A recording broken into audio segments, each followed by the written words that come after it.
Спектакъл Шива Шакти показва единението на двете творчески сили, силите на творението, духа и материята, представени символично от мъжката и женската енергия. Шива символизира духа, Пуруша, а Шакти – материята, Пракрити. И те символично ще танцуват с нас на сцената.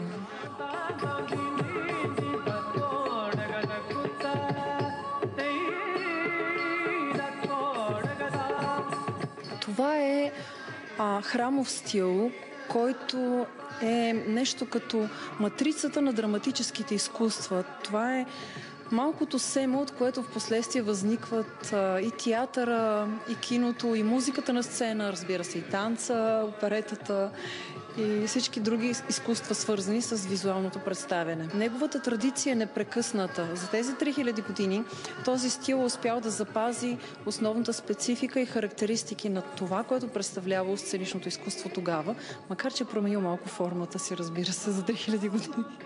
Класическото представление на Бхаратанатям следва точно определена поредност от отделни хореографии – маргам. Всяка хореография разказва история. Танцът сам по себе си е отделен език. За да вникнете в него, трябва да се потопите в историите и да оставите мислите ви да танцуват.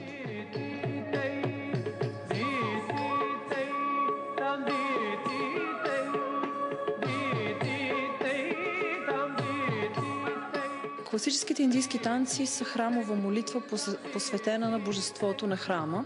И те винаги разказват истории, свързани с митологията, с религията и философията на древната индийска култура. Всъщност, това е ритуална практика. Практика както е йога, както е медитацията, която има свои специфични цели. Тя е нещо като магическо шаманско действие, изразено чрез духа и тялото, както нашия спектакъл. Всеки танц има отделна своя история. Всяка хореография разказва една история. Историите ще бъдат за Шива и за Шакти. Ще има и една модерна хореография, в смисъл на по-съвременна светска тема. За това как една госпожа се оплаква от един господин, че обещавал разни неща, пък не ги изпълнява. И му казват: ти ми обеща толкова неща. Къде са? Толкова хиляди неща ми наговори и се развива нататък. И ще има специално включване с хореография, посветена на Бог Кришна по поезия на санскритския поет Джая Дева.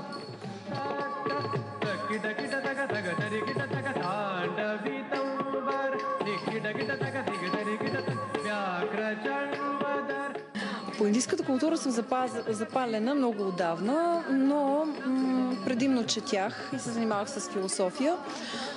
В танците се влюбих по една снимка. Моят учител Александър Илиев ми я показа и аз останах толкова впечатлена, че години по-късно, над 10 години, когато имах възможност да уча това изкуство, разбрах, че това е моята съдба, напуснах работата си и оттогава посветих живота си на танца.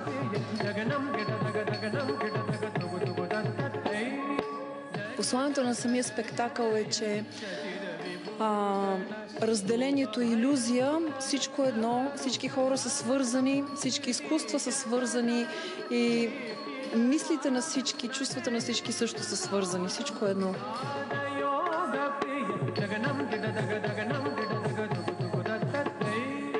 Jaya Jaya Jaya Jaya Shashira Vibhu